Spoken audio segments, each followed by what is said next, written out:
this is new, so I guess maybe it's asking me, is it? Yeah, is that the AI component? I don't think we've ever. Maybe, so it's asked, I don't, yeah, that was new, so I guess maybe you're all getting prompted to agree to be recorded, yeah. It gave me a few things that it was saying.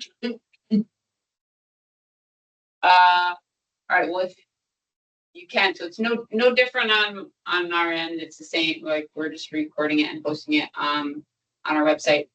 But so I will just read our normal welcome. So we are calling this meeting of the Ag Innovation Board to order. So as a reminder, this meeting is being recorded as public record, and that participation in a recorded meeting will be deemed as consent to be recorded, including statements both written and oral. Public records, including this recording, can be requested at any time in accordance with Vermont Public Records Act. So with that, thank you all for joining us in person today and then also online. And can everyone hear okay? Yes, okay. Sometimes we have a little snafu with that. And so where we usually start is with introductions. And so the first, before I go through everybody on the call, we have a new introduction today. So we have a new representative from the Agency of Natural Resources. So Marley Group, if you want to give a kind of a more in-depth introduction of yourself for the group. So as our newest member, that'd be awesome. Hi, Marley. Sure. How much time do I have? 45 minutes? Is that Sure, good? go ahead. Okay. Welcome all. Yes, Marley Roop. I'm the Ag Water Quality Section Chief with the Vermont Department of Environmental Conservation and have been working here for about 12 or 13 years now and have a lifelong fondness and interest in working with agricultural producers around the state with UVM Extension and now with the state. So glad to be joining you. Thanks. Thank you, Marley. We're really excited to have you join as a member, so thanks. Okay, so I'm going to keep going with introductions of our members who are with us today. So first I'm going to do the ones on the call, just on my list. So Emily, you're first. Go ahead, Em. Hey everyone, I'm Emily May, Agricultural Conservation Lead with the Xerces Society for Invertebrate Conservation. I'm based in the Middlebury area. Nice to have you join us, Marley. I work with producers on pollinator habitat and other conservation work and on pesticide reduction and IPM. Thanks, Emily. Jamie?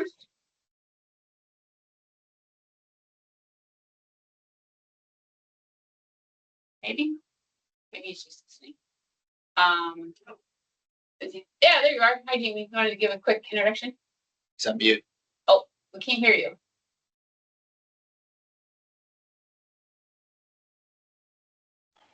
Can you hear me now? Yes. Yep. Okay. Sorry about that. Technical difficulties here today. My name is Jamie Hamilton. I'm a first generation cattle rancher down here in Vermont, down here in Rutland County. We've got a grass-fed, grass-finished beef cattle operation, and we finish cattle sell locally here in Vermont, as well as throughout New England. Thanks, Jamie. Perfect.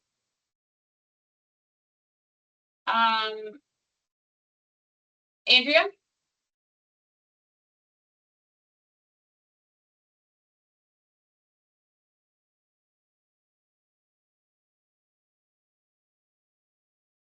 Yes, are you able to hear me? Able to hear me? Oh, I think so. Hi, you were talking to me, I hope. I'm Andrea Kirk. I'm the state toxicologist with the health department. Thanks, Andrea. Thanks for joining. Laura?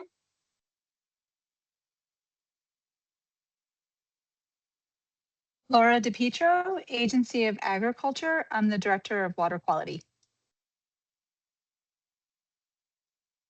Thanks, Laura. Leon? Leon Force, I'm an organic dairy farmer in Whitingham, down on the southern Vermont border, and I am a board member. Thanks, Leon. And Sean? Yeah, I'm Sean Lucas, UVM extension agronomist, stationed in the Middlebury office, but statewide. Thanks, Sean. And I think just in the room here, the only member is myself, so apologies for not introducing myself sooner, but my name is Morgan Griffith. I'm the agrochemical program manager with the Agency of Agriculture, Food and Markets, and our other representative from the Agency of Ag, who is a member on the board, is Steve Darnell, but he's not with us today. Other people in the room with us, we'll go around, so go ahead. Yep, sure. Stephanie Smith with the Agency of Ag. I'm a deputy director with the Plant Industry Division.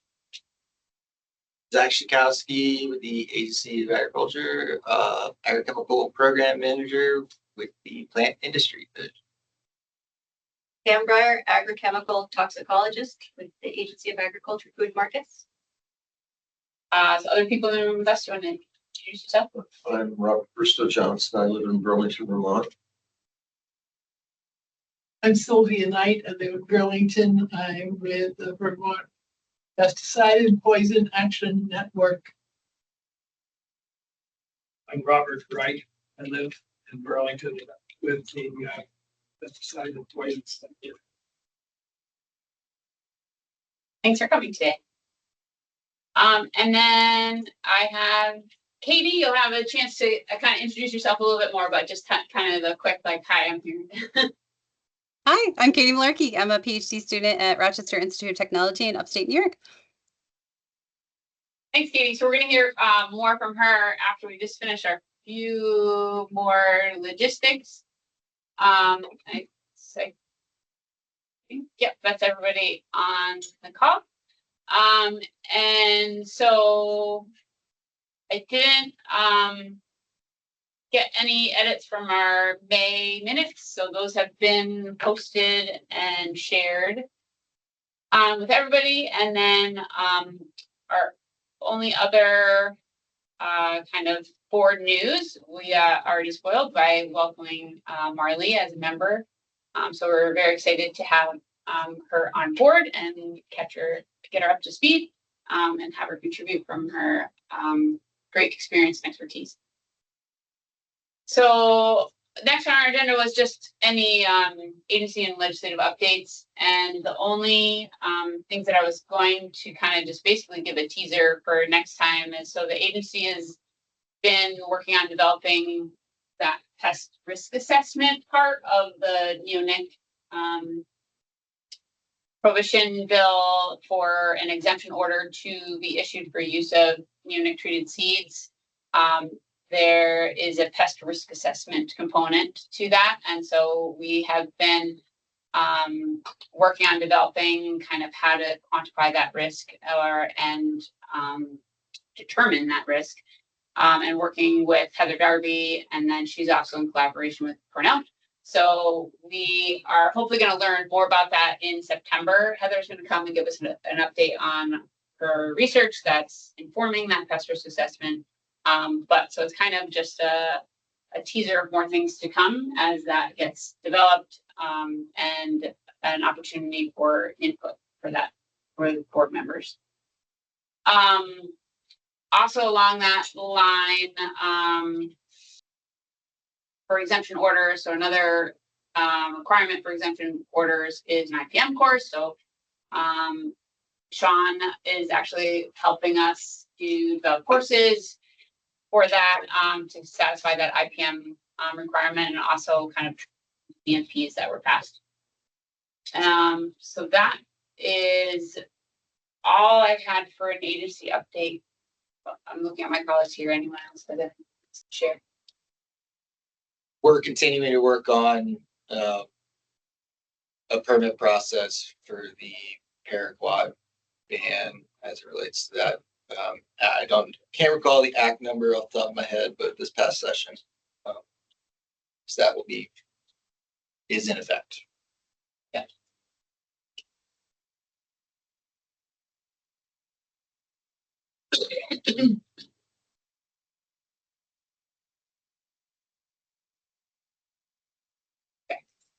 Thanks, Zach. That's great. Okay, so without further ado, if you see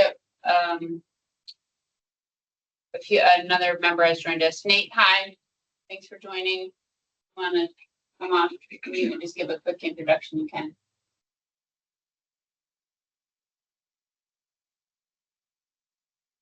Working on it. Can you hear me? Yes, we can hear you. Yep. Hi, it's Nate Norris from Nate Norris Consulting. I live in Montgomery, Vermont, and consult throughout the United States and North America. Thanks, Nate. Thanks for joining us.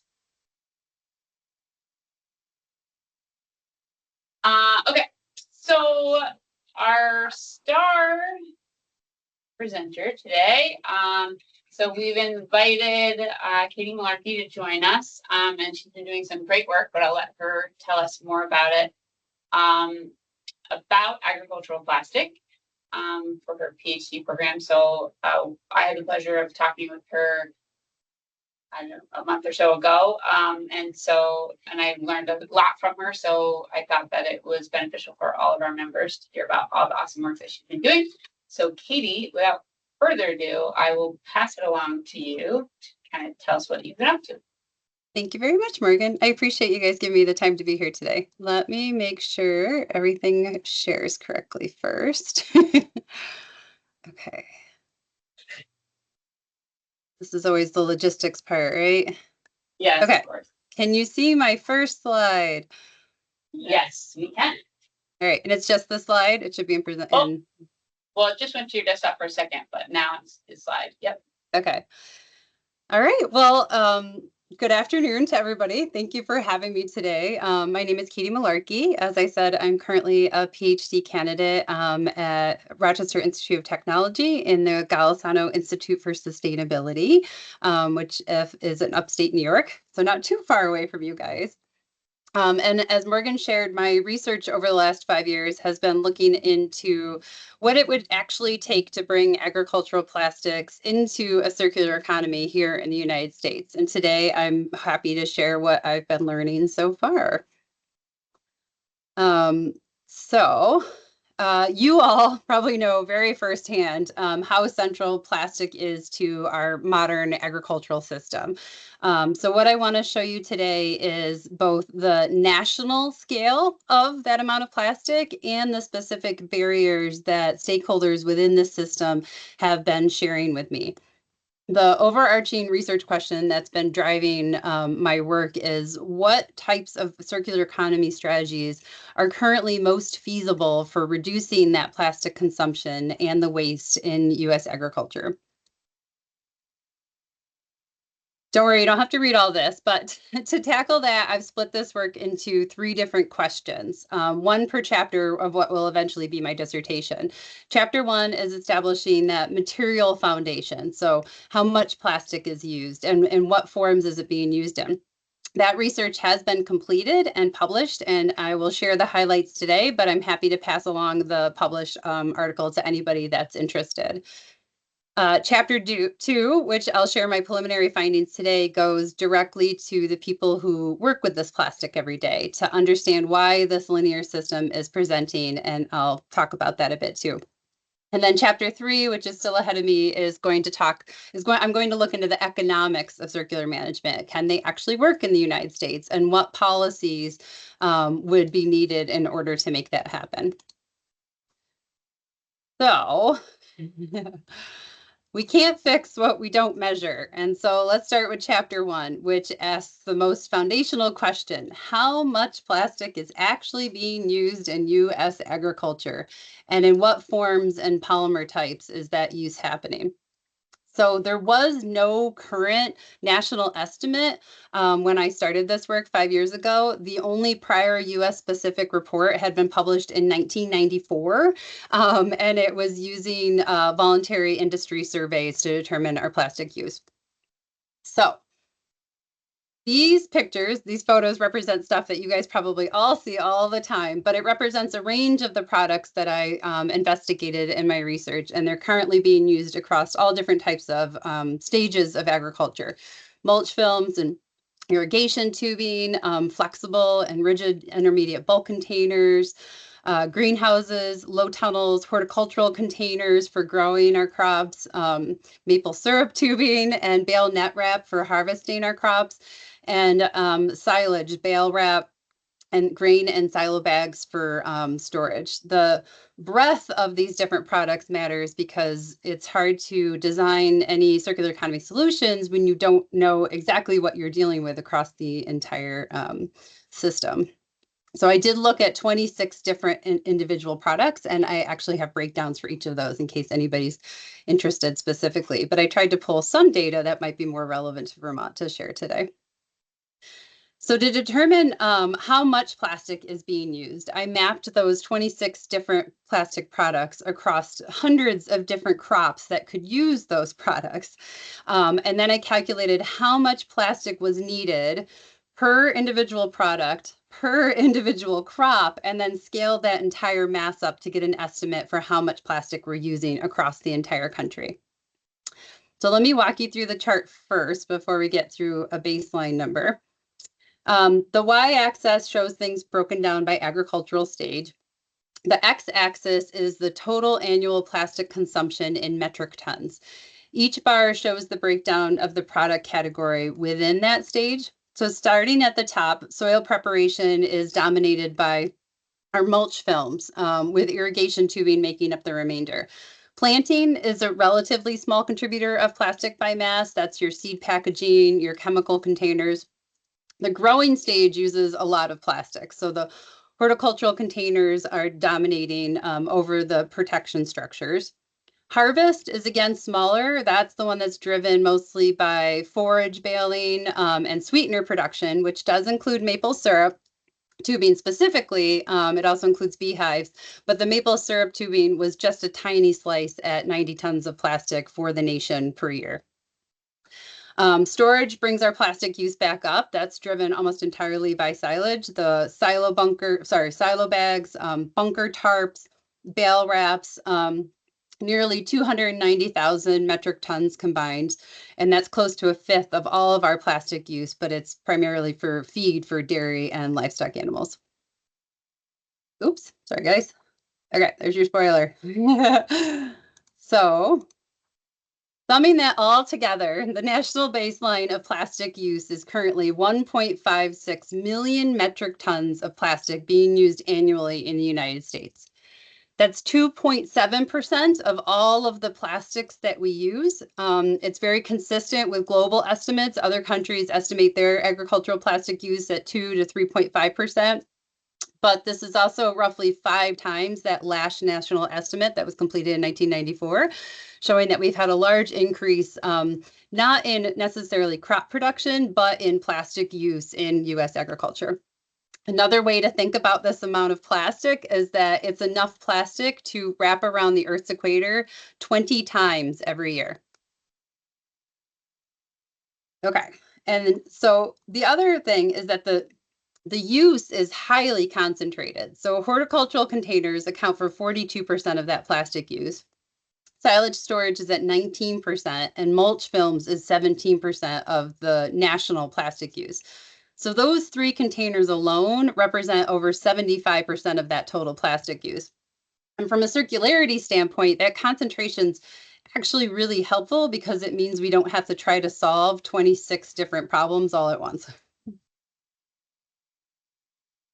Okay, so this Sankey diagram shows that material composition of that 1.56 million metric tons and why that matters for the end-of-life management for these materials.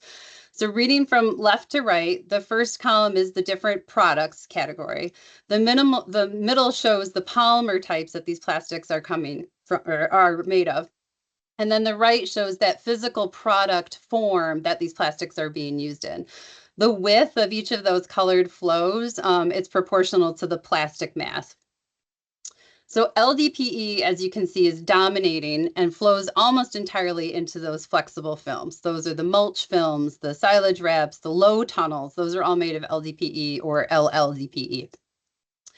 The polystyrene, the HIPS, flows into those semi-rigid containers, the horticultural trays and pots. And then HDPE and polypropylene are usually split between woven fabrics and rigid containers. So the key point of this to take away from it is that agricultural plastics are not just one waste stream. There are at least 5 different distinct material types, and they each come in a different form factor, different contamination profiles, as you know, and they then need different recycling requirements. So for example, flexible LDPE film, which is 48% of the total mass of the plastic materials that are in this system. As you all know, soil often, adheres to those plastic films during use, which makes standard recycling options impractical, and then requires specialized pre-processing before that polymer material can then be recovered. Semi-rigid polystyrene containers make up 26%. So these are those trays and other horticultural containers. While they're technically recyclable, studies have shown that they almost are always replaced annually, and that an estimated 98% of them end up in a landfill. And horticultural containers are also unique in the agricultural plastic sector because in this case, we as consumers tend to be the end use for those plastics versus them staying on farm. Chemical containers, they are the exception. So they only make up less than 2% of the total mass, but they are currently functioning as a circular system in the United States. So as many of you know, the Ag Container Recycling Council runs a voluntary take-back program for their chemical and pesticide containers that's funded directly by those chemical manufacturers themselves. So that's a really unique demonstration that when these producers of the materials are helping with these products at end of life, a circular management system is achievable currently. So the key takeaway from all this is that even though, LDPE, HDPE are technically recyclable, we can drop them off in our, curbside bins if they were plastic packaging in some cases. The level of contamination, the forms and the colors that these plastics are coming in, and that lack of infrastructure is making recovery, extremely difficult in practice currently. Okay, so even within those top categories, this plastic use isn't being evenly spread. So it's really concentrated within specific crop types and specific product forms. So this slide is showing that end use breakdown, for the 3 highest volume categories, the mulch films, the horticultural containers, and the silage storage, which together are accounting for over 75% of that total national plastic use. So within mulch films, you've got watermelon, tomatoes, broccoli, sweet corn as dominant crops, with all other crops that use mulch films only being about half of that usage. The style of mulch films, the wrapped and raised bed applications are driving up the use of that plastic use versus, say, a flatbed style. Within horticultural containers, your trees, your perennials, and your annual bedding plants are where a lot of the plastic use is coming from. And for silage storage, it's predominantly corn and sorghum. And as you probably all know, bale wrap is the most dominant form of that plastic use, those marshmallows that you see when you're driving around. So the key takeaway from this part of the research is that, these results show that there's a targetability to what we're doing with our plastic use. Within each major category, that plastic use is being concentrated in specific crops and product forms. And so that means one way to think about it is that, collection programs or economic incentives or, new circular infrastructure doesn't necessarily need to be universal to have a huge impact, but it could be designed around these highest volume materials and the crops that use them the most.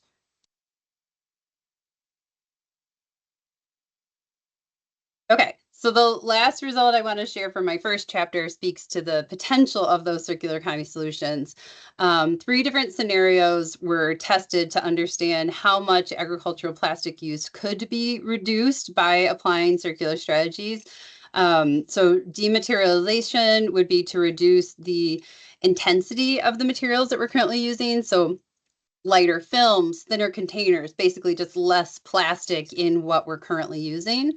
Demand reduction would be substituting non-plastic alternatives where that might be feasible. And lifespan extension would be to increase the time these products are being used before they're disposed of. So reusable containers, multi-season films, things that you can take up and then reapply. So this figure shows those scenarios for the 4 highest volume products. The darker bars are the baseline and the lighter ones show each scenario. But the main takeaway is that lifespan extension, as you would probably assume, is going to produce the most significant reductions across the board for all the different styles of plastic products. But mulch films could also be cut a lot by lightweighting those products. So the implication is that, the circular strategies, whether that's reuse or lightweighting, we could use them to meaningfully reduce our agricultural plastic use. But what's actually achievable depends on some barriers that are not fully understood yet. And so that's what my chapter 2 is getting into by going directly to the people like you who are currently working in this field. Okay. So to understand why this system is persisting, I wanted to hear directly from people like you all who are working with these products every day. So manufacturers, farmers, recyclers. And so for that goal, over the last year, I've been conducting semi-structured interviews, exploring what challenges stakeholders are currently experiencing and what circular solutions that they see as being realistic. So far, I've spoken to 24 different stakeholders across the supply chain, producers, users, end-of-life processors, all across the country, and I'm excited to share some of my preliminary findings from this research. Okay, a little bit of the science. To interpret what people are sharing, I'm using a qualitative method that's called behavior change wheel. Basically, it's a framework for translating why people behave a certain way into targeted interventions, which is, probably what everybody here is most interested in. But at its core is something called COM-B. So it's capability, opportunity, and motivation for behavior. So these categories basically break down all of our human behaviors into the components that allow them to take place, that allow them to happen. So can they do it? Does the system support that behavior? Do they want to do it? And then the behavior change wheel portion of that method takes the barriers and enablers to those behaviors and translates them into realistic, plausible interventions, and even gives suggestions of policy categories that could then target changes in those behaviors. So what type of change would actually work in the real world, and what policies would support those interventions? So today I'm going to walk through both sides of what the stakeholders have been sharing with me, the opportunities that, are currently existing, but also the structural barriers that are currently preventing further change. And while my stakeholder pool that I've been talking to has been national, I believe a lot of what I'm going to share is going to resonate with what you guys are probably likely seeing in your own work. Okay, so let's start with the C in COM-B, which is capability. Capability is the physical and psychological ability to act. So can a farmer separate and prepare films for collection after use? For the most part, all the stakeholders are saying, yes, they can, and they're willing to do it. Can a recycler on the other end operate the processing equipment? Also, yes. Across all the stakeholder types, the physical capability to do a behavior has been largely present. So where some gaps do appear is in the psychological dimension. Does a farmer even know that there might be a collection program nearby? Do they have the knowledge or the education to understand what their options are for the plastic waste or for alternatives? And a big one is, how does that vary state by state? The current patchwork of regulations across the US is creating some real knowledge gaps in what the different stakeholders are aware of. So if capability is largely present, where is the system actually breaking down? So that's opportunity, which is the social and the physical environment that's either supporting or preventing a behavior from happening. So starting with social opportunity, this is where we're actually seeing some genuine hope. When there's a committed supply chain partnership that exists and organizations are taking ownership of these plastics or the waste, circular behaviors do happen in the US. Like we're seeing with the Ag Container Recycling Council, or there's also another program through East Jordan is a manufacturer of horticultural containers, and they're currently working on implementing take-back programs for their plastic containers through national businesses like Lowe's and Home Depot. So there's hope. But those two conditions are kind of the exception, not necessarily the rule, as you know. Across all the different stakeholder types, physical opportunity is where the system is currently breaking down. So I'm going to deep dive into that on the next slide, but basically know that it's not necessarily one barrier that I'm finding. It's more a different failure, unfortunately, at every stage of this supply chain for these materials. And so let's deep dive.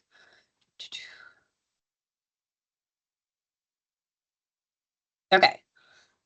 Starting with the design and the production of these plastics. So biodegradable plastic alternatives sounds like an obvious solution, but what I'm hearing from people is that we're asking these materials to do two contradictory things at the same time. So, you know, people need them to survive that full growing season without having any changes, but then break down immediately after they're done using them. As one of the participants I talked to described it, we're asking this material to go in two different directions and it just doesn't work. And another thing that's come up a lot is that these crop production systems have been optimized over decades. So any changes to that formulation, that recipe, you know, is any of those changes is risking yield loss. And the growers they're just all sharing that they're not willing to take that risk on an unproven alternative material. So, okay, plastics on the farm. So even the most promising of these alternatives have been running into some regulatory walls. The biodegradable mulch films can't be used where soil fumigation is required. So California has been doing a lot of work on trying to switch things to biodegradable mulches, but right now they legally can't because they fumigate a lot of their crops either underneath the mulch films or underneath the fumigation tarp. And as you all probably know, organic farms currently cannot be certified while using these biodegradable mulch films. So these markets that are most ready to change to these alternatives are currently unable to adopt them, even if they were affordable enough. And then collecting and preparing those used conventional plastics for mechanical or chemical recycling takes labor. And unfortunately, any additional burden can be enough to deter participation entirely. So for example, there was a program for some farmers in the Midwest who had been asking for solutions for their agricultural plastic waste problems. And they were asking specifically for an on-farm dumpster program to collect their waste plastics over the season. And then eventually these dumpsters would be automatically picked up when they were full. So while that was initially possible, due to funding and changes and whatnot, the state organization that was running that program had to switch away from dumpsters to offering these farmers free waste collection bags instead, plastic bags, to still collect that waste, but then the farmers would have to haul that waste back to the recycling facilities themselves, and participation in the whole program plummeted so much that the program unfortunately ended. So as the educator who was running it put it, it really has to be as easy as possible, or there isn't going to be enough participation. Okay, at end of life, the root problem, as you probably all know, is that there's a lack of processing infrastructure for that agricultural plastic waste at scale. And this is what the stakeholders have been sharing as to the why for that. The most cross-confirmed finding that's coming up in almost everyone I've talked to in the entire data set is the need for a geographic concentration of this plastic waste material in order to make recycling options viable. So farms are spread out. Without enough waste material close enough together, no recycling facility can operate at a profit due to transportation, low feedstock, and lots of other challenges. So even when you then do get the plastic to the facility, 60 to 80% of it is often contaminated with soil. So as one recycler described it, it looks like a bale of plastic, but it's actually a bale of soil with some plastic involved. So our standard mechanical recycling equipment cannot handle this. And though the technology to work around it exists, investment in that technology has been a constraint in the US. And that is because those costs often outweigh any potential profit. So, and one thing specifically that surprisingly came up a couple times is that, you know, private waste processors that I've talked to feel that they've been excluded from public grants because most of the public grants are being designed for only municipalities. And so there does seem to be this divide between people that want to help with this particular waste stream, but maybe don't have enough funding for getting started. And then finally, even if you solve all of these barriers, recycled resin from these agricultural plastic waste still has to compete with virgin plastic prices. And as one recycler told me, it has been a terrible market for recycled plastics, terrible, the worst it's ever been. So. Okay, coming back quickly to our COMB framework and how these years of structural challenges are affecting the motivation for the people that are trying to make these changes. So a motivation to do a behavior has two different dimensions. There's reflective, which is our conscious desire to act, and then there's automatic, which is the habits and the routines that we tend to fall back on. So reflectively, the will to change is genuinely present in everyone I've spoken to. Even from those who would typically oppose regulation because it could affect their business monetarily or time-wise. One was quoted as saying, "I can't believe I'm saying this, but I would not object to a mandated program." So policy has come up a lot when talking to people about what could make a change here in the US. So the motivation is definitely there, but these years of structural system failure seems to be quietly eroding the will. So for example, one farmer I talked to from the South had been collecting his used plastics on his farm for 12 years, trying and waiting to find a viable option to recycle them. And nothing materialized. So eventually last year he paid hundreds of dollars to have trucks come and take it all and land tip it at the landfill. So the motivation was there, but he feels that the current system we have in the US failed him. And when no viable collection alternatives are existing, that automatic motivation takes over. The plastics are still being stockpiled or even burned in some states. And as one stakeholder said, you can't blame them for that, and you can totally understand the reasoning behind it. So to summarize, the desire to change is there, but the current system is not working for the people that are trying. Okay, so every single barrier we just walked through feeds into these preliminary results. Our current system is a catch-22. So farmers can't prepare the plastic waste without guaranteed collection. The collectors can't commit without having the waste processors. The recyclers can't invest or won't invest in the facilities without a guaranteed feedstock. And around this circle is going.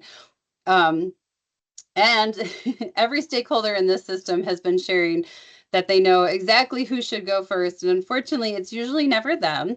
As one manufacturer said it best to me, that Spider-Man meme where everyone's pointing at each other. No, it's you guys. No, it's us. No, it's Home Depot. No, it's Lowe's. It's all of us together. And I think that's very much how sustainability feels sometimes. So, but I just want to say that it's not just apathy or a lack of willingness to change. It's coming through that people really want to change, but every stakeholder is depending on every other stakeholder in the system moving first. And so waiting really becomes that rational choice. So what could we do to break the cycle? So the behavior change wheel maps each of those barriers to a different intervention. And this is kind of where I'm getting to now. So these are just some preliminary suggestions, but everything's going to require something different. So for example, burning is the current default in quite a few states in the US. So that intervention needs to remove that path of least resistance by phasing out those state exemptions that allow or even encourage people to burn their plastics on farm. But that can only really happen after building a viable collection alternative first, or the behavior is still going to proceed. Plastic waste is too centered to collect profitably, so we could have facility siting policies tied to where that plastic waste is actually being generated. And then on the market side, recycled content mandates are coming up a lot as a way to create that stable demand that investment in this infrastructure would require. So there's 3 different types of barriers, 3 different levels of interventions. All of them need to move together. And as I'm completing my remaining interviews, the preliminary findings are going to be translated into additional intervention recommendations, and that'll be shared in my next published paper. But these preliminary findings are suggesting loud and clear that there's no single lever to be tried here. The current system needs policy, needs infrastructure, it needs investment and participation, all moving together if we're going to make change. And then very briefly, my last chapter is still ahead of me. You don't have to read all of this, don't worry, but I just wanted to give you a preview because my hope is that eventually this research will also be relevant and beneficial to the work that you're all doing. But chapter 1 and 2 have established the scale of the problem and some of the barriers that are keeping agricultural plastics in this linear system that we currently have. So my chapter 3 is hoping to ask that next logical question, under what conditions could recycling actually be economically viable? And what policy levers could shift those economics here in the United States? So that work is twofold. I'll be creating a cost feasibility model specifically to these unique challenges of recycling agricultural plastic waste. There's been, a lot of cost models done for, curbside pickup recycling, but agricultural plastics have kind of been left behind. But in addition to that model, I'm looking at the potential policies that could help make recycling those plastics break in or break even or maybe even be profitable. So I'm really hoping to get out of this a better understanding of how these different parameters like transportation distances, tipping fees across the country, the size of the recycling facility, the contamination levels of these different, waste plastics, how that can affect the ability to recycle different volumes, different polymer types, and different product forms that these agricultural plastics are coming in here in the US by running a couple of different regional scenarios. Like maybe I could look at maple syrup tubing. The goal, though, is to create a map of the different conditions in which recycling could then become economically viable so that we could see which levers really are the most important. And I think a big part of that is going to be policy, because the stakeholders that I'm talking to now it's just, as you all know, so challenging to make mechanical recycling viable for this waste stream right now in the United States.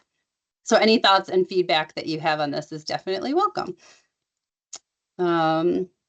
And that is where my research currently stands. The opportunities are real, the barriers are real. And I think finding solutions to this problem is going to have to be collaborative amongst all of the different stakeholders all across the system. So thanks for listening, and let me know if you have any questions or if there's anything I can do to help.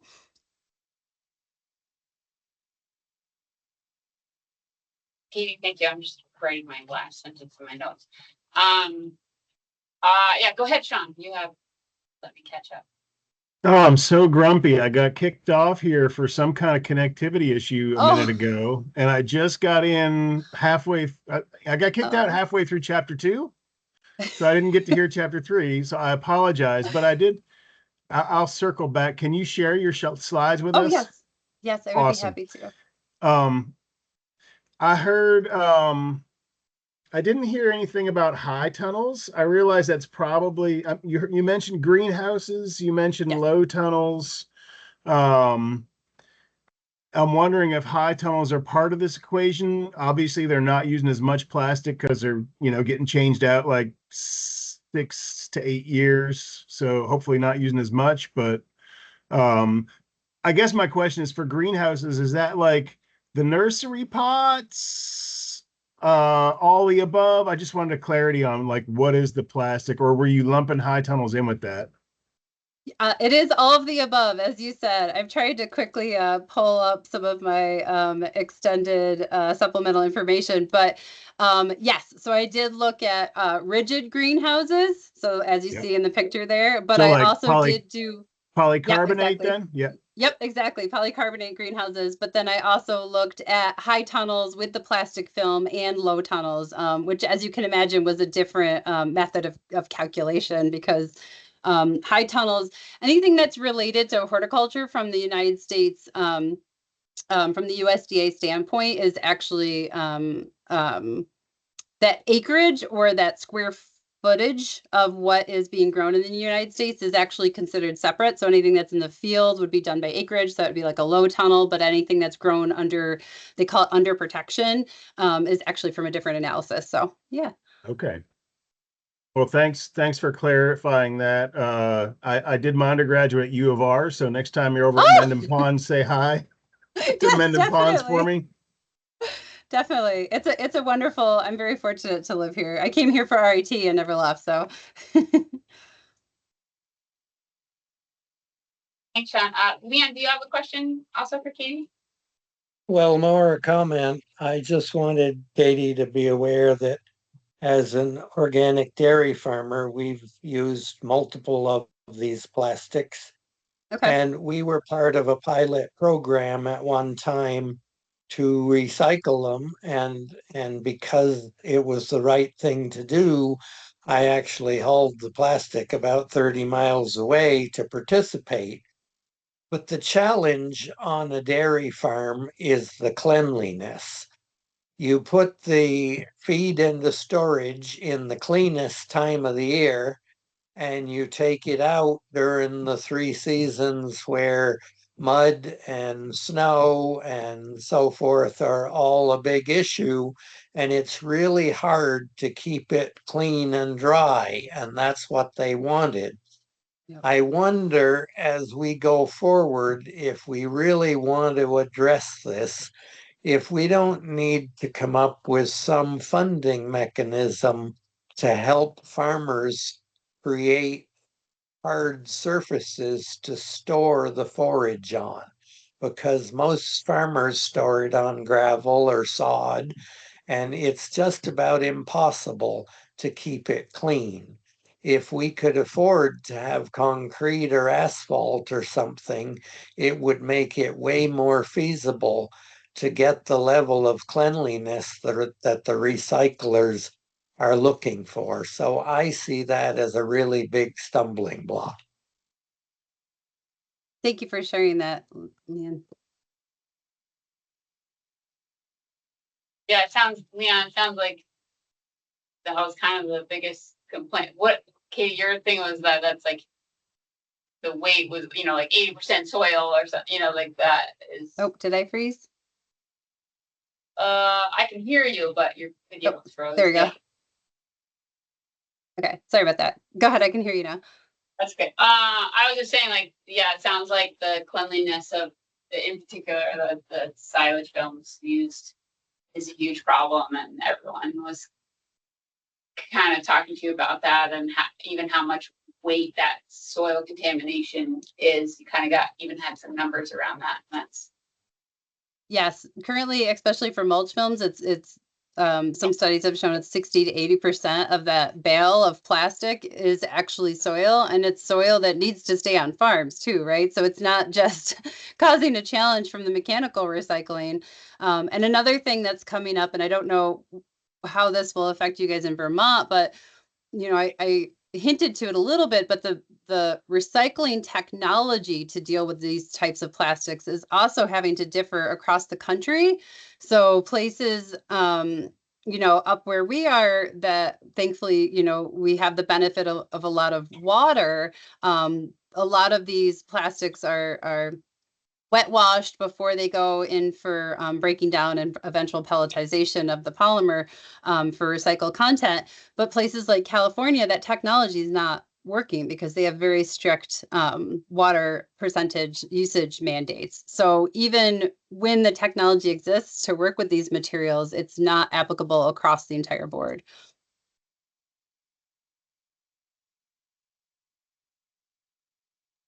Katie, I just Yeah. wanted to thank you for, Go, Emily. I don't, yeah, this isn't a question. It's just a comment to say thank you. This was a really insightful presentation. And I really liked how you presented the information. It was great. So thanks.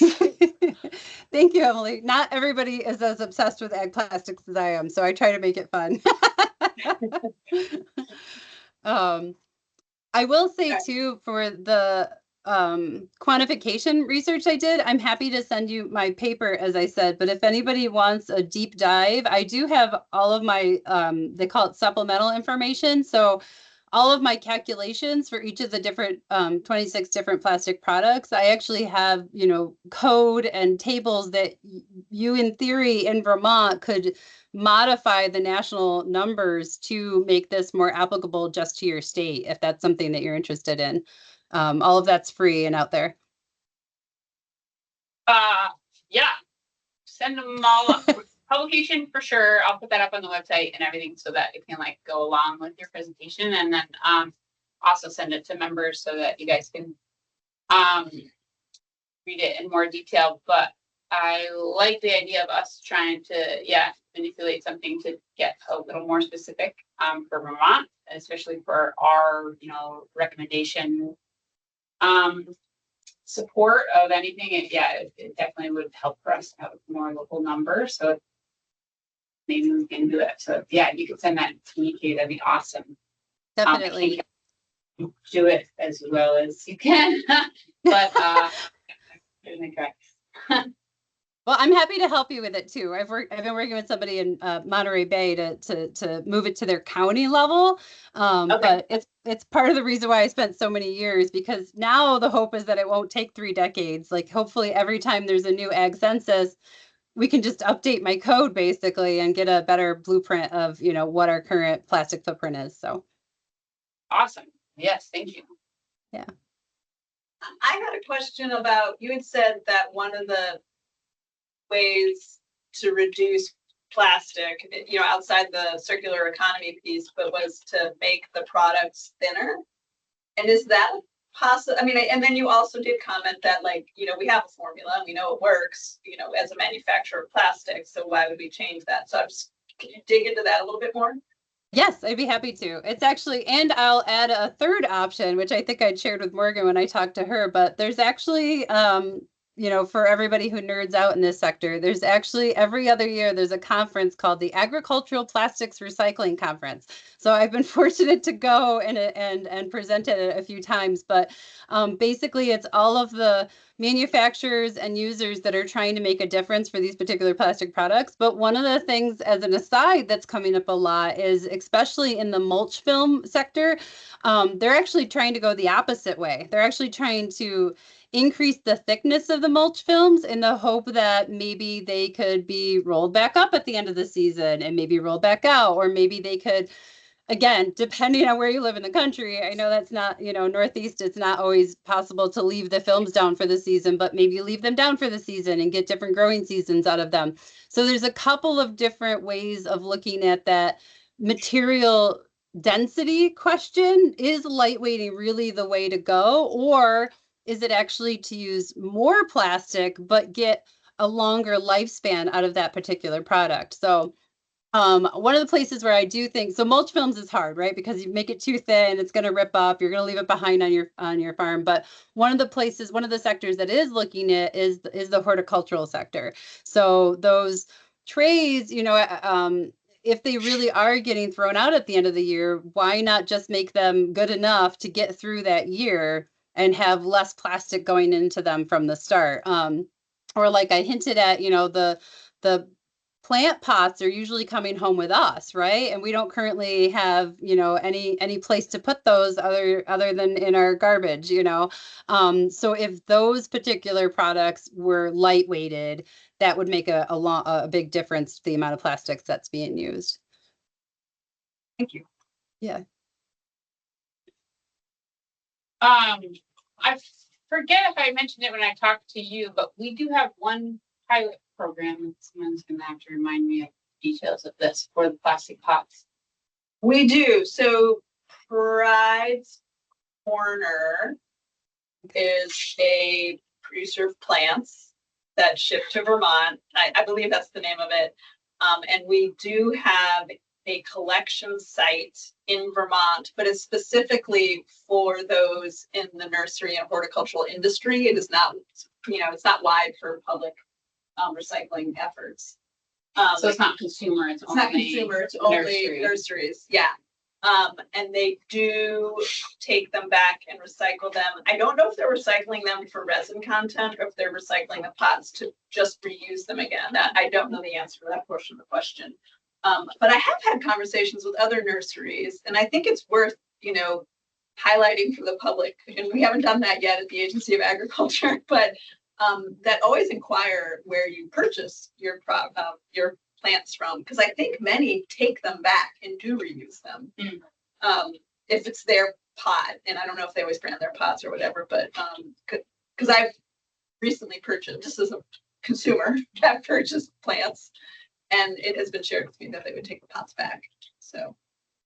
And I'm glad to hear that it was shared with you, because the education component is usually what comes into that particular waste stream, because a lot of people don't know that it's an option. So the Horticultural Society, that was where the estimate for 98% of those ending up in landfills, because people don't know that they can do anything with them. So change is coming.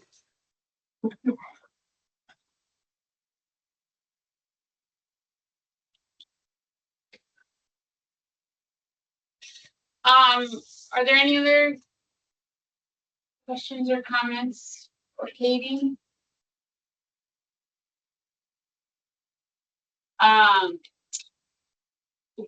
Thank you, Emily. I see that you put some things in the chat. Awesome. So that is available for everyone who can access that. But I'll also put it in our stuff too. And thank you, Katie, very much. I'm sure we will be talking again as you keep going and learning more.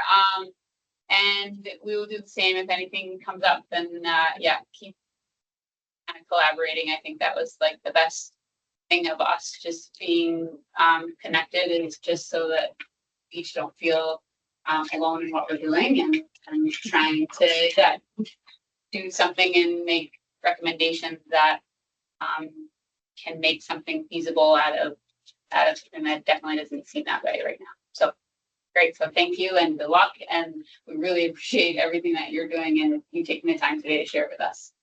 Thank you. Good luck with your upcoming decisions. I can't wait to see what you do. And please feel free to reach out. I'll type my email in here in case it didn't already come through. But I always welcome questions. And like I said, if I can help you with the code or anything else, I would be happy to. Yes, thank you.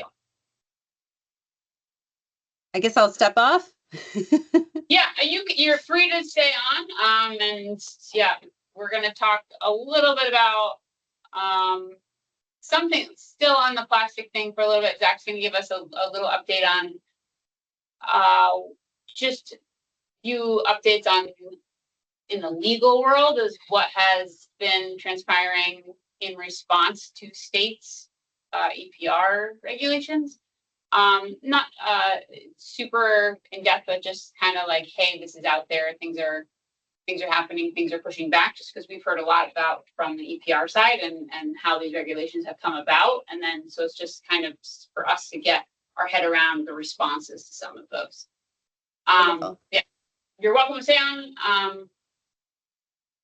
Thank you. I'll stay and listen, and then I'll sneak out. But thank you all again. Sounds good. Thanks, Katie. All right, Zach, I gave you a pretty good introduction. Go. All right, thanks, Morgan.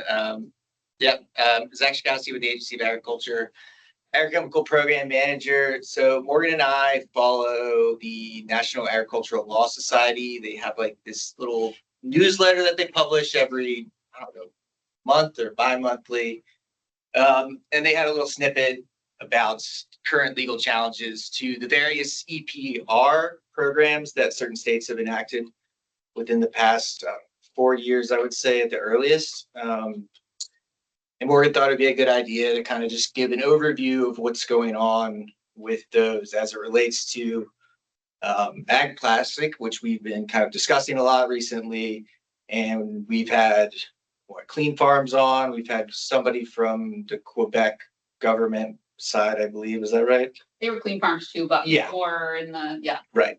Quebec regs. Yeah. So there have been, and I guess just to preface before I go forward, the NALC is the National Agricultural Law Center.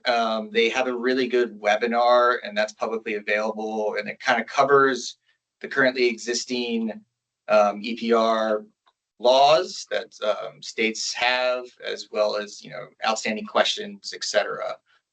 So if people want to dig into this further, I would definitely suggest watching that. And Morgan, I could probably provide you a link to that as well. Yep, I'll send you. It's recorded. I think they did it in November of last year, so it's a recorded webinar. That was very informative and kind of gives an overview. Yeah, whatever. So I guess just to give a recap of what is EPR. EPR is Extended Producer Responsibility.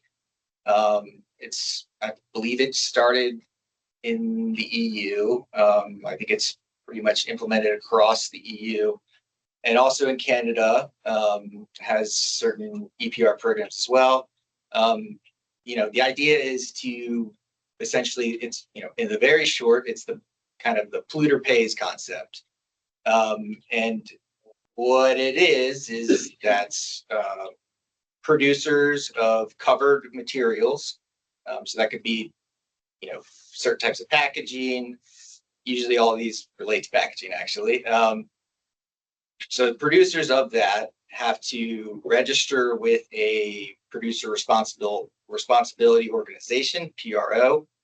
And part of the registration is you pay a fee, and then you report on the materials that you're selling into the state, what percentage is recyclable, is not recyclable, etc. And then it's kind of done at a tiered approach, in that you target so who is the covered producer, who's obligated to register and report. So at the top level, it would be the brand. So if you are a brand and you're selling into state A covered materials, then you would be required to register with the PRO. And then if you can't, say the brand's in a foreign country. So if it's not the brand, it's the licensee or trademark holder. If they're not available, you go down the line to whoever's importing the product. So there's about 5 different states that have EPR have enacted EPR laws related to packaging in the past couple of years. Some of them are pretty much online, if not completely online. Oregon being one of them, California being the other one. Covered materials. So what kind of products are you having to pay into this program for? That varies. Between Oregon, California, Minnesota's another one, Maryland's another one, Washington State, and Maine is the third one. Usually these structures all have the same kind of definition of who the producer is. So that's kind of easy to navigate. Where it divulges a little bit is, what are the covered materials? What are the fee structures? The fee structures could be, different from, they have like what's called eco-modulation, where you get reduced fees depending on, how recyclable the products are. So that kind of varies from state to state. So I guess in bringing this, full circle, there's been two major challenges. One is to the Oregon law. So the National Association of Wholesaler Distributors brought suit against the Oregon Department of Environmental Quality, I believe, over their EPR law. So I'm just going to go over and then also the same association, along with 17 state attorney generals, brought suit against California's EPR law. Some of the common themes, or at least the common arguments and legal theories here are one, the dormant commerce clause. And I'm trying not to get too into the weeds here because A, I would be talking out of my depth because I don't know that much about this whole thing, and B, it's confusing and probably boring to a lot of people.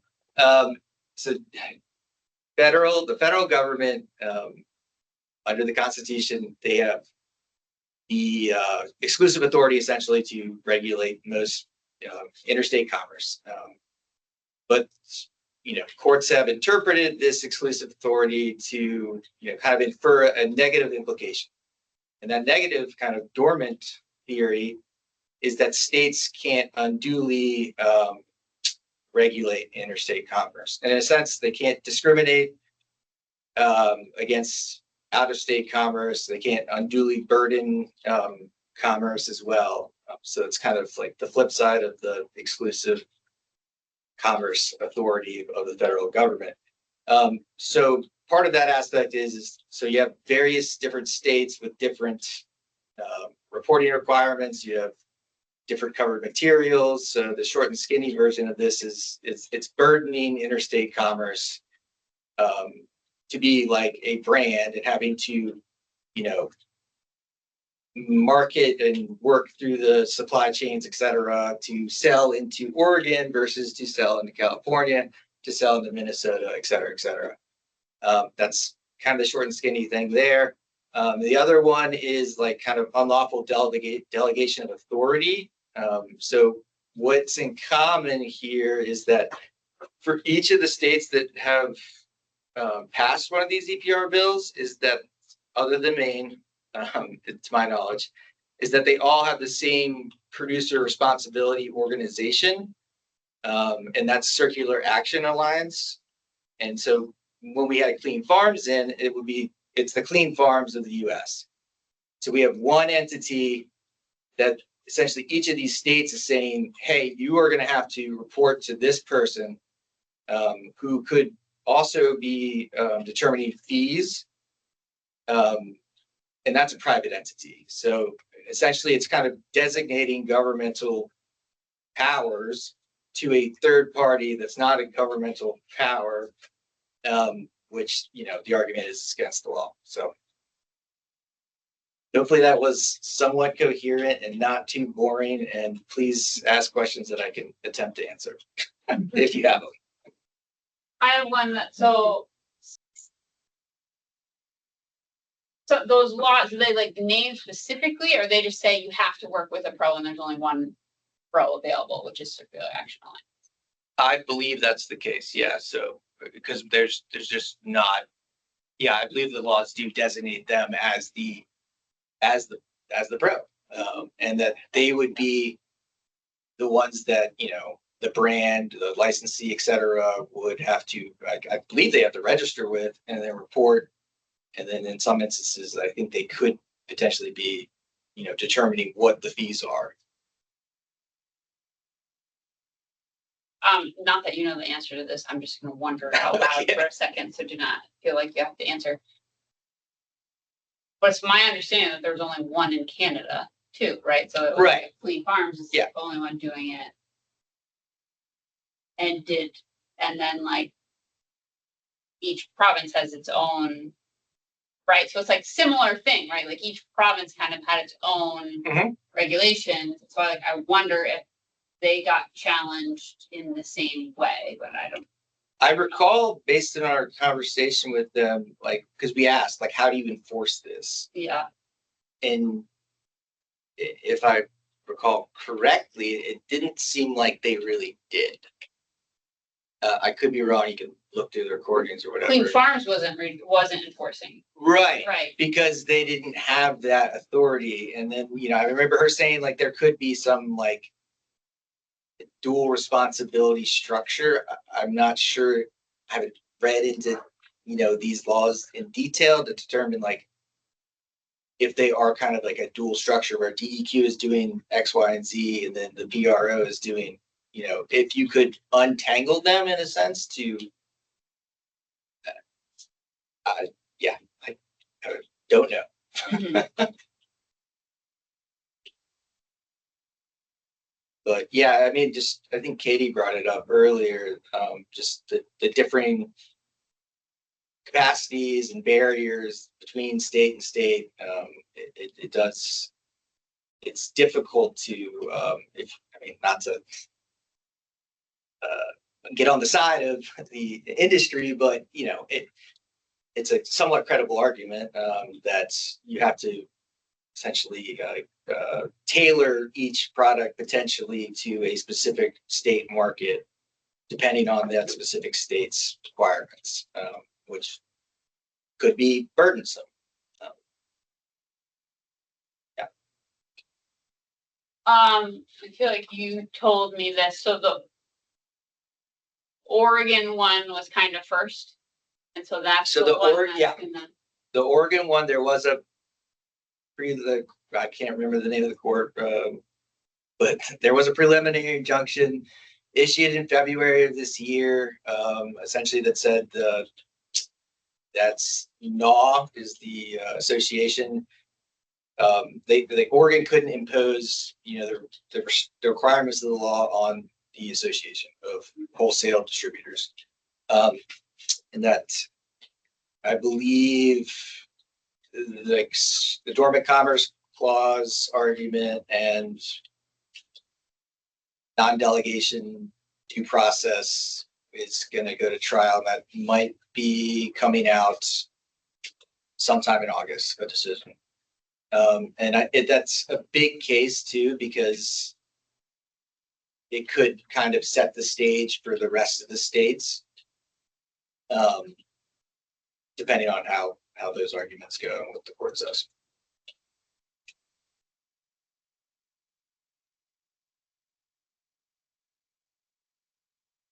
But and then the California one it's a lot of the same arguments that they're bringing forth. Some specific state claims, and then they have some other related stuff, like maybe First Amendment claims and stuff.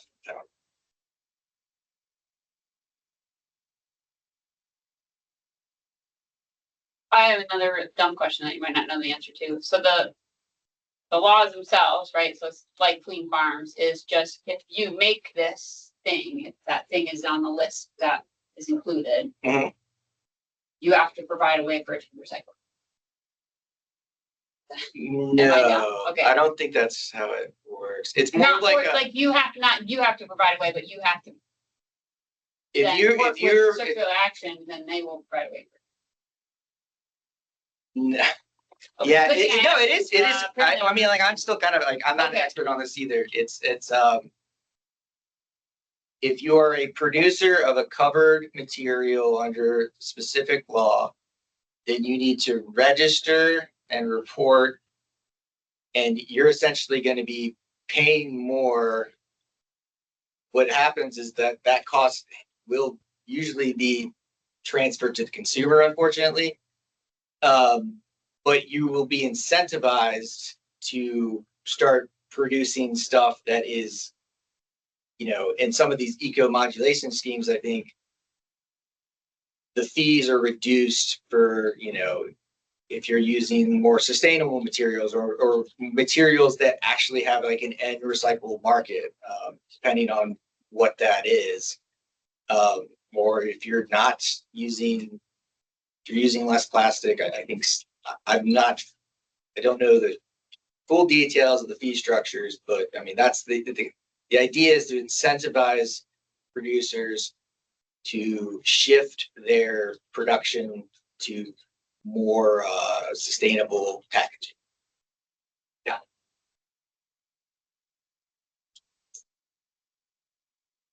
Can I add on to that a tiny bit? Yes, please help me. Yes, yeah. So obviously I've been looking at this more from the agricultural plastic standpoint, but sometimes some of these EPR laws aren't just set up to incentivize a change in material, but they're also following a model similar to how the agricultural container recycling council is already operating. So the manufacturers of these particular, we'll just say packaging, then has to, based on the mass of packaging they make in a year, they have to provide money to an organization, like in this case, the Circular Action Alliance, to then do a bunch of different things. It could be helping with recycling infrastructure. It could be with education, but it's all coming down to being more responsible with those packages. So it depends on the specific state EPR law, and California and Oregon and Maine are all just slightly different. But from an agricultural plastic standpoint, the one thing I wanted to mention too is that, and this is going to sound bad the way it's coming out, but the agricultural container recycle, so the pesticide containers, they're actually fighting these laws, not in like a bad way, but they're actually currently working with those states that have put EPR in to be exempt from, because technically, if you think about ag plastics, the only container we really use is the chemical containers. So these packaging laws are really only currently looking at containers. And so right now in this space, those pesticide containers are the only thing that's falling underneath these state EPR laws. So on the flip side, the ACRC has actually successfully become exempt from these specific EPR laws because they already have a circular model.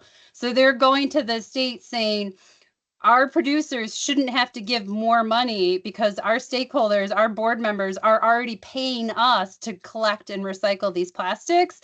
And so they're saying that they are already a successful circular model of what these states are trying to provide. And so they've actually been pulled out of those laws in Oregon and California. So I just thought that was kind of interesting. So Thank you. Yeah, of Yeah, I course. think I saw that they were exempt from the Maryland one too. Yep. Yep. And New York is trying to, and they're already working to get exempt from New York's law, potential upcoming law too, because they are successfully working. But that's the idea, I think, behind the EPR laws, is that something like that would either help them become more viable for recyclability, or the other things that we've talked about, using alternatives, lightweighting, that kind of thing. So yeah. Got it. Thank you, people. Yes.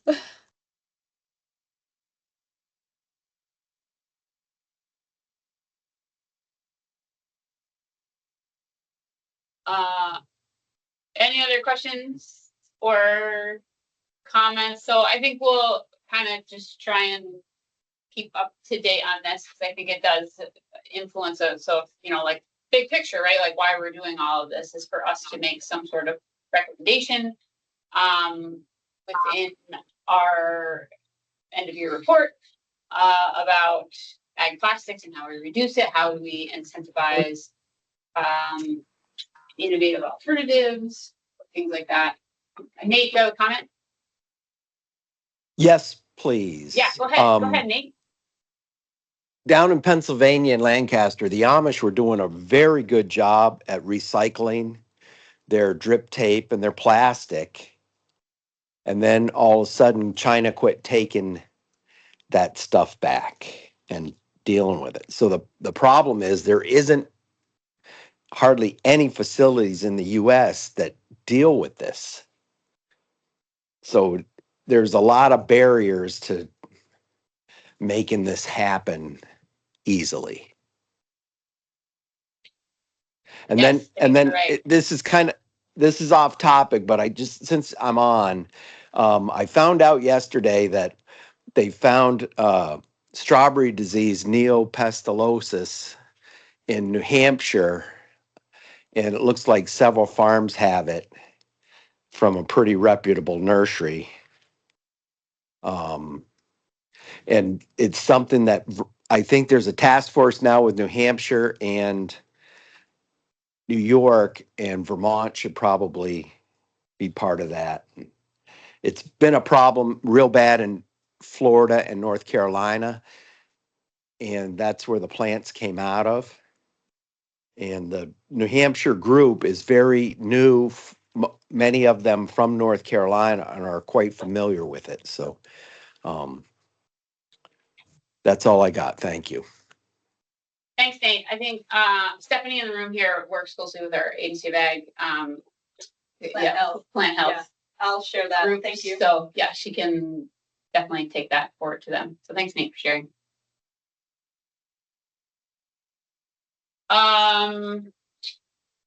Okay, so we will keep track of kind of how this works. Oh, so what I was saying is just like in our recommendation, right? So like we need to know both sides of this, and then also kind of what we don't, on this one, we're not leading the charge right now as far as states having types of regulations around this, not specifically to ag plastic, which is our specific recommendation scope. But we can definitely learn from the pushback other states are receiving from regulations they've had that would include things like ag plastic. So that's kind of the reason why I'm hoping to just follow this and see how it goes. Okay, so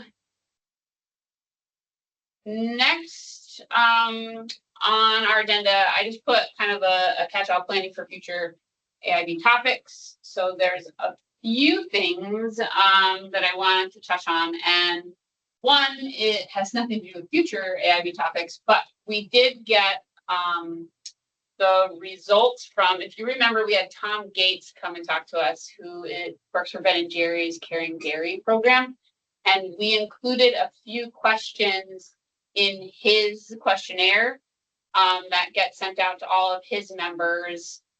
So like dairy farms that are part of that Ben and Jerry's Caring Dairy program. And so I think the majority of them were in Vermont, but also included some New York ones. And I might just share it. It's pretty bare bones, but so this is what we asked, and this is what we got back. So yeah, I think this was a question that had been asked previously, was do you recycle any of your ag plastics? So of the participants, 30 said yes, 15 said no. This is pretty on par. I tried to pull up, did I keep it open? Nope, I didn't. Yes. So this was what we saw for his previous results. So it was pretty much the same as last year, 32-15. So we said, if yes, what types of ag plastics are you recycling? And so the majority of people are recycling these plastic drums. But then some, so 9 participants said they're recycling their bunker plastic, 5% said they're recycling their bale wrap, 1 some other type of plastic. So he did say, so in response to this, so the plastic barrels, they're returned kind of to like where you bought them, right? So they're typically returned to be reused. And they're for milking equipment and part with cleaning, chemicals and, things like that. So it's kind of like a rebate program for those suppliers where they're getting it. So I don't know the answer, which I'm hoping other people are thinking of. Who are these people that are recycling their bale wrap and their bunker plastic? I don't know the answer to that. It could be the people that participated in the pilot program that we've heard about from Mike Snow, in the Connecticut River Valley farmer. What? I'm going to say it all wrong. There's watershed in there too, and Farmers Alliance. Connecticut River. Watershed. Farmers Alliance. Yes. So it could be participants in that, as I'm thinking, but I don't know. And we did hear last time about the challenges that pilot program was facing, where the place where they thought they were bringing their plastic to be recycled now is not accepting it anymore. So I don't believe we actually successfully sent them any of it, maybe just a test fail. So I'm not sure of the details into that. So we did also ask, and this was part of the other survey that we did on paper when we went to a bunch of meetings and things like that. So like, if recycling your ag plastic costs the same as what you're paying to throw it out in a landfill, would you participate in a recycling program? And it was the same split, yes, 30, no, 15. And so what type of support or resources would help you recycle this? And so the majority are financial incentives and access. So that's that feasibility, convenience, and then also making it cheaper or, more economically possible or attractive to do it. So he did include this note at the end. So many survey participants noted that a recycling program for bunker plastic, bale wrap, and similar materials would only be practical if it could accept dirty plastic. So we've heard it. We see it again. We know that that's a major challenge for these specific types of ag plastic recycling. So that is not a future ag topic, but that is one that will then kind of go in with our survey requirement.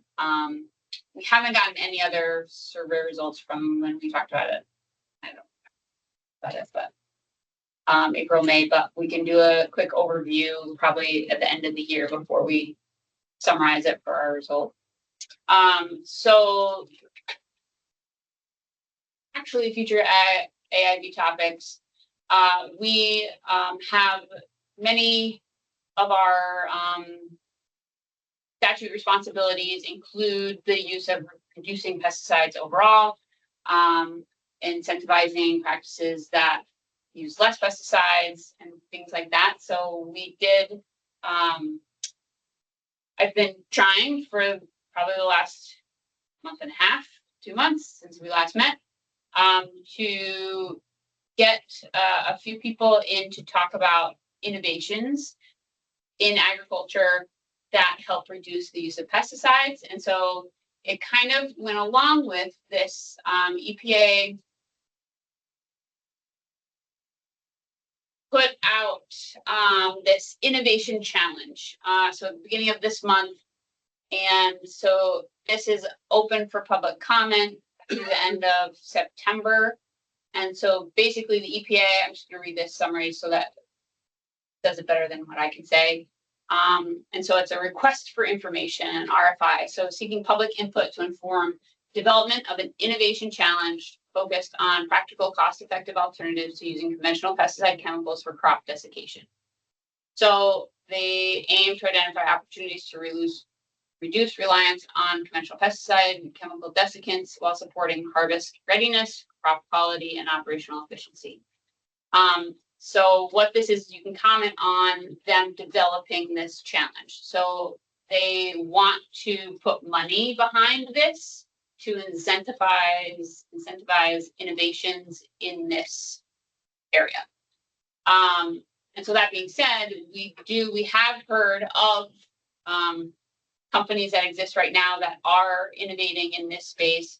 And so I've tried to reach out a couple times just to get a little more information on them. So I'm working on this. I'm hoping to have them for September or future. But so some of those companies that I'm reaching out to are these companies that make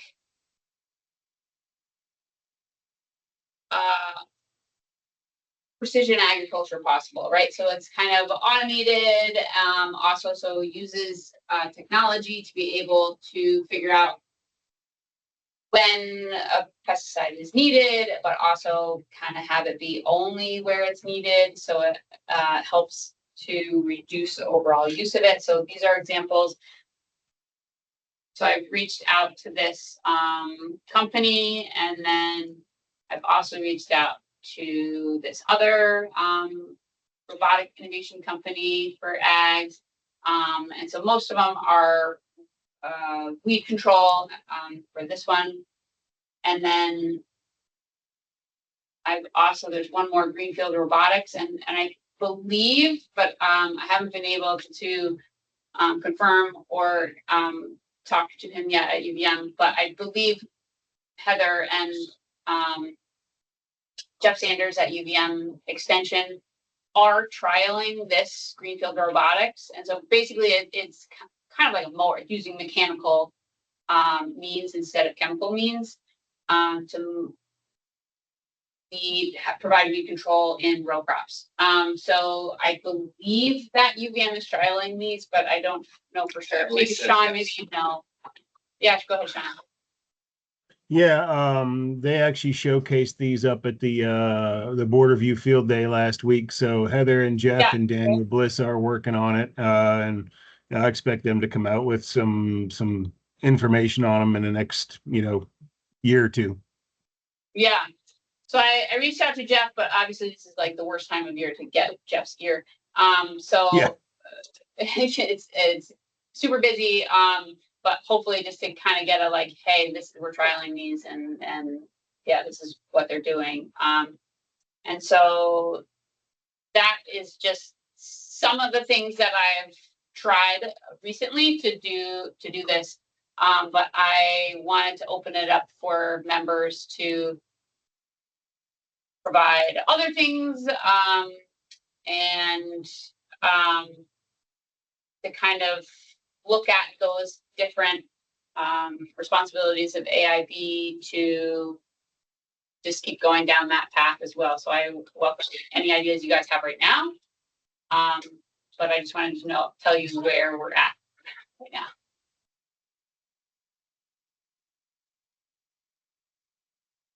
I'm happy to think about that and be in touch if that's helpful.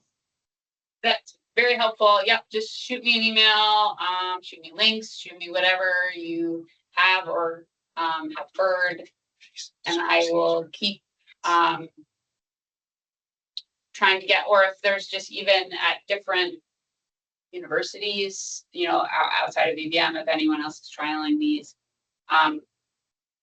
Because, sometimes it might be hard for me to, like, I'm just cold calling these companies right now, and they're, so it's just little me, I mean, I'm asking them to give their sales pitch, so it's not that out of,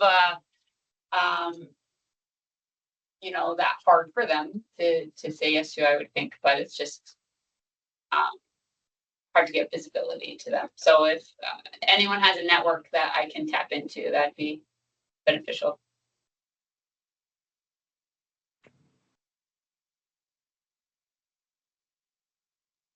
This is Nate again. 90% of that desiccant, isn't that just for grain harvest? And cotton and stuff like that?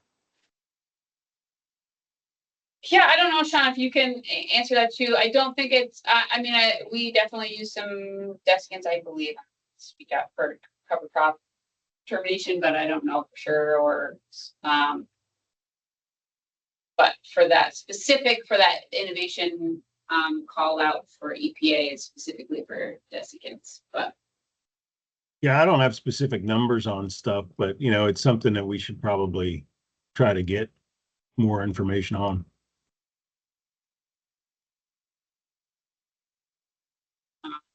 Because potatoes would probably be the biggest thing in Vermont that I would know of. Correct. We do have some potato growers can reach out, but it's not large. Yeah, it's definitely not our largest crop contributor.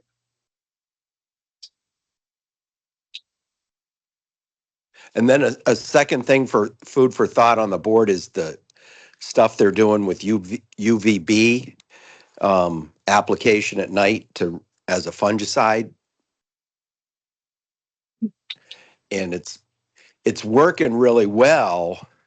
The problem is there's no real alternative for small growers to buy a $100,000 robot to do it.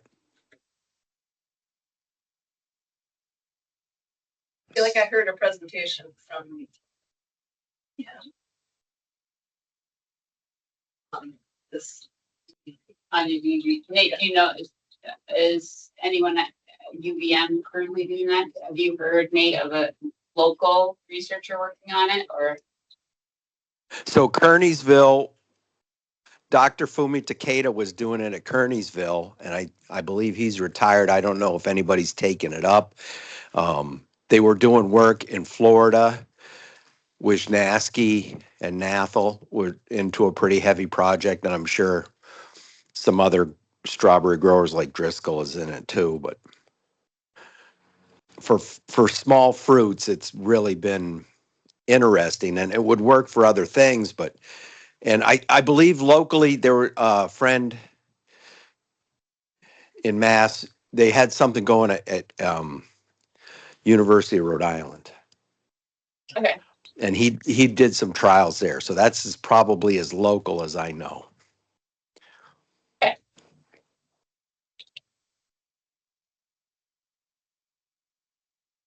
Hey, Morgan, this is Marley. I'm going to use the opportunity as a new person who doesn't know anything yet to ask a question, but I saw in the act that created the AIB that one of the things that the board can work on is exploring methods and standards for farmers to engage in carbon sequestration or mitigation. Has the board ever done anything in this arena, or would it be interested in doing so? So the first part of your question is no, we have not. So partly just because we members and myself feel like we can't do everything all right now. Also, we have, so like kind of how we've prioritized among that list of statute responsibilities. We've prioritized that based on surveys of farmers, and then also based on our responsibilities that were given to us by past legislation. So a lot of our like first year and a half, 2 years of existence was dominated by neonics, based on responsibilities from that. And so we are just now, I mean, so neonics are still hanging around with that pest risk assessment. You know, we'll do some consultation with the agency as that is developed. But then now we're just starting to get into this. So the reason why ag plastics came next is because that was rose to the top as a concern for an agricultural input of environmental concern that farmers were most listed as their biggest challenge, right? Or what they were most concerned about. So that's why our ag plastic abilities rose to the top.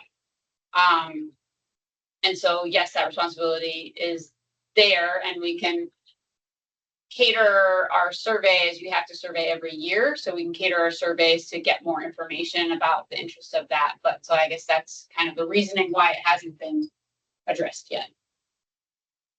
Great. No, thanks. That's helpful. Yeah, not because, you know, we're not interested or think that it's, you know, obviously beneficial for us to look at it too. It's just we can only do so much, and we try to use kind of information and what the ag you know, industry in Vermont was kind of most concerned about. Thank you. Yeah. Go ahead, Sean. Just to comment on that, I think producers are getting a lot of information on carbon sequestration from university outlets and private institutions like Soil Health Network. It may not be being called carbon sequestration, but there's a ton of stuff coming out about soil health. And I'm not downplaying what you're saying, Marley. I'm one of the people putting all this stuff out and talking about it a lot, right? So to me, it's hugely important. But I worry that people will start tuning it out if we bombard them with that kind of information from even more sources. That's my concern on it. Yeah, totally valid point. The last thing we need is one more organization talking about a particular subject without coordination. But this group has such a good comprehensive bunch of people on it to help, that maybe could help coordinate some of that messaging. And also, as everyone well knows, the idea is to not create one more thing that farmers feel they need to do to help the planet and help Vermonters, but also connect carbon sequestration and mitigation with soil health and with water quality work, all the things they're already doing, and the fact that these practices work in multiple ways. So seriously preaching to the choir, sorry. Okay, we like it, Marley. Thank you. Okay, so I think, yeah, please just send me more things. I'll look into the UVB research for fungicide, see if we can hear more about that. And I will also try and get more information on desiccant use in Vermont, just to tie into that EPA Innovation Challenge that, I mean, that's not that eminent. Right now, it's just a public comment is open to influence them developing a program that might then be available to companies or researchers to gain money to provide to research alternatives to desiccation. So as we all know, that probably has a longer timeline. We can also monitor who submits those comments to that person. Yeah, that's right. Yeah. That's good.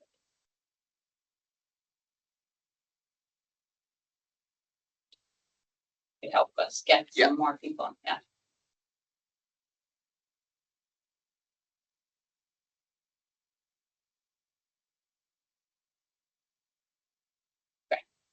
Yeah, I'll just chime in, Morgan. One last thing, because I wasn't sure if that was just focused on the desiccation. It sounds like it's basically it's open to a lot of different kind of pesticide reduction technologies. Yeah, I don't know. You can look at that. What I shared was that in the Federal Register of like that docket calling for the public comment. It does specifically call out desiccation in that docket. So I don't know, but I've provided that link to the docket in the Federal Register in our minutes. I'll put it in there, but I can also just send it in an email so that it's easier to find if you want to dig into that too. But in terms of what you're looking for, it's broader than just that. Broader, yes. Oh, I'm sorry. Okay. Yes, sorry. I didn't understand your question. Yes. Our responsibilities are much broader than just this. Right. Yeah. Yes, sorry. Okay. Any other, before I open up for public comment, are there any other members that want to kind of provide comment or suggestion of what they want to hear? I will say September's agenda, we have Dr. Heather Doggery coming to talk about her research, give an update. So we may or may not have kind of along with that some sort of best risk assessment tool update. Also though, in September, Dennis Poole from Casella that Sean talked about last time and put me in contact with, he's coming to talk about innovations in plastic recycling. So he's coming in September. He just wasn't available to come today. So that just got pushed out a little bit more. So that's two things that I know we have planned for September. But we'll see if we can get some more and build out the rest of the year as well.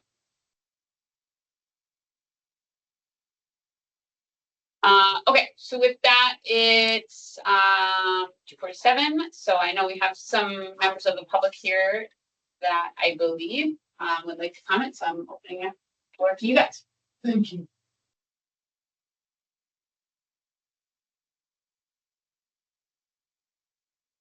First, I want to thank you for the presentation. It's been very, very interesting and informative. Appreciate it.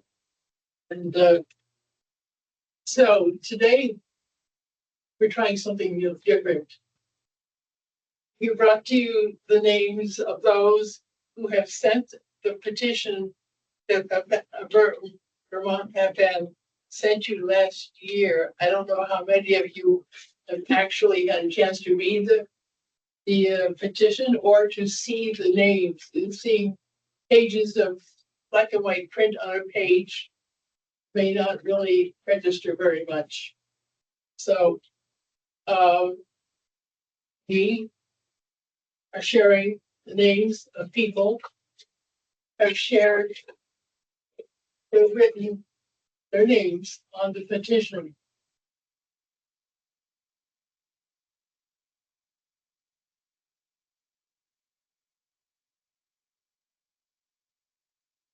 Graphics sometimes you might even things up. These are our neighbors and our friends in Vermont.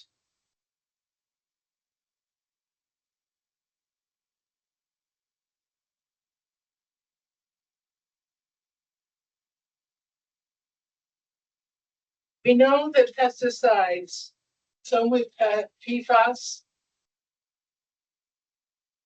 are used on food crops in Vermont, and those crops absorb the pesticides.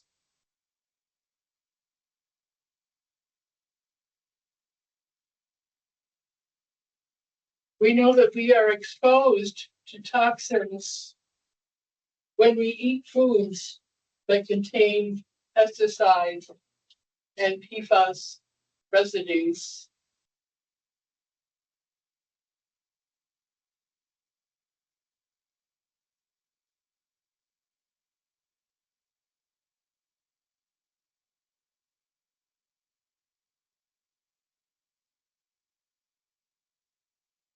You know, it's doing different.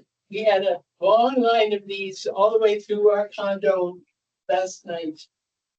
Longer than we couldn't even put them all out.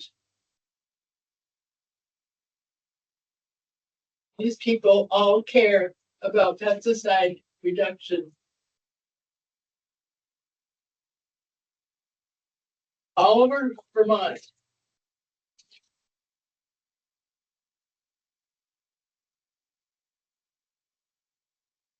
We know that pesticides used in Vermont are associated with increasing prostate cancer deaths in Vermont and increasing breast cancers in Vermont.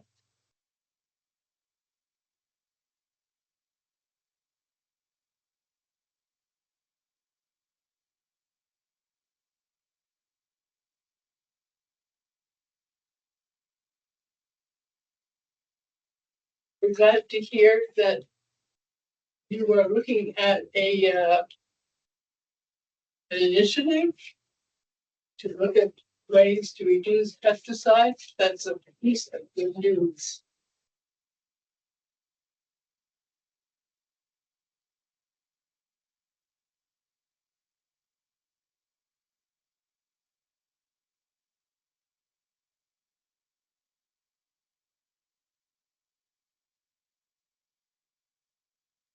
And it's good to have good news now and then. When you've been working hard on the plastics and it doesn't look like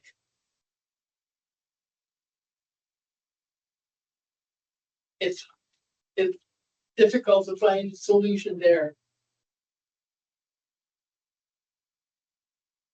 We may be able to find solutions, pesticide reduction.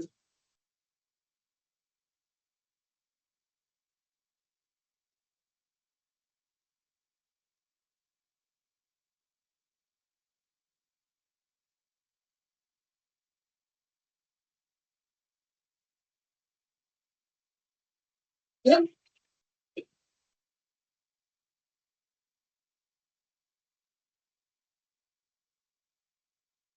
And folks on the screen see these? Yes, they're not. Yeah.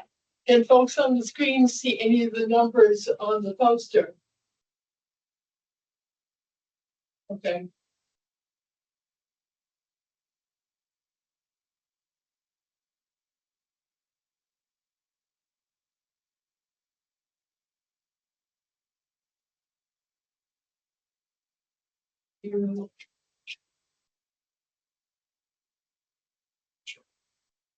Okay.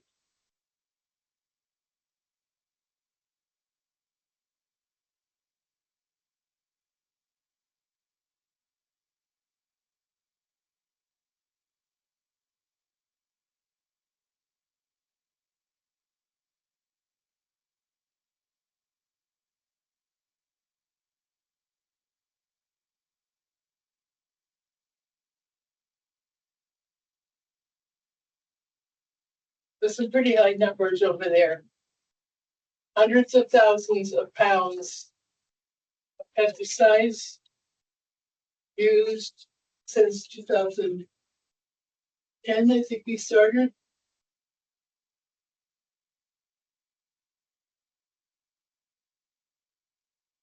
Gone up just almost every year. The last year that we have data for,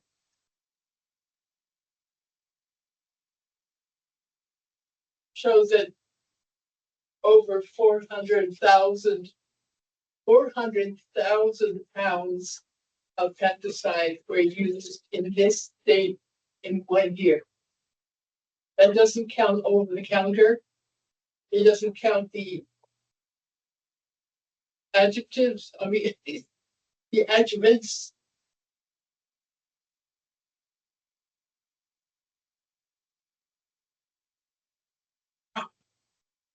You know, it's a big, those are big numbers. That's what they're.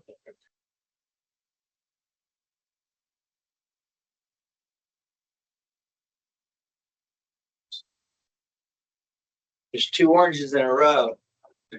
You've been doing so. Yeah. They're married.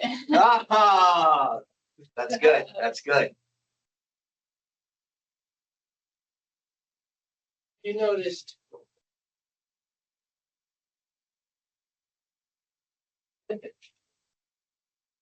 They're from all over Vermont.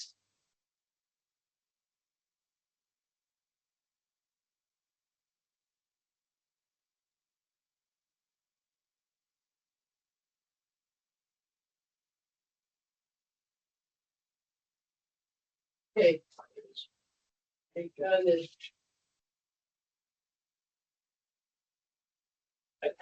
I want people to think about how they feel about over 410,000 pounds of pesticides used in this state alone in 1 year.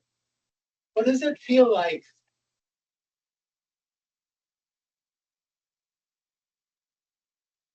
Used on food, on land, where people walk.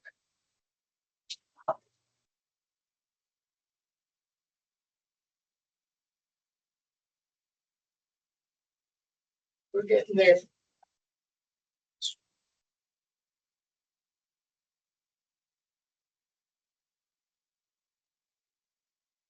Thank you. Thank you very much for listening to us and watching our presentation. That's our comments for today. Thank you. Thank you. Thank you, guys. And so I'll be very interested to be in touch with you about this new initiative, what it means for us, and we can help you with that. How we interact with that initiative. Some of what we've heard today sound very, very interesting and exciting. Those ideas that we've heard. So, 3 o'clock. Thank you. Yes, thank you guys.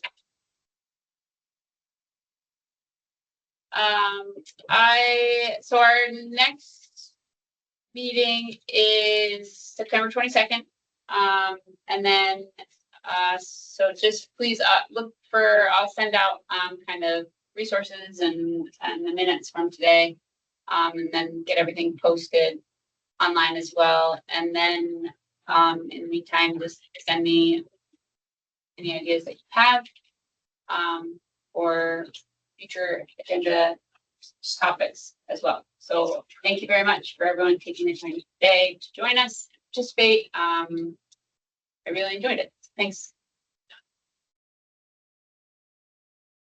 Thanks, everyone.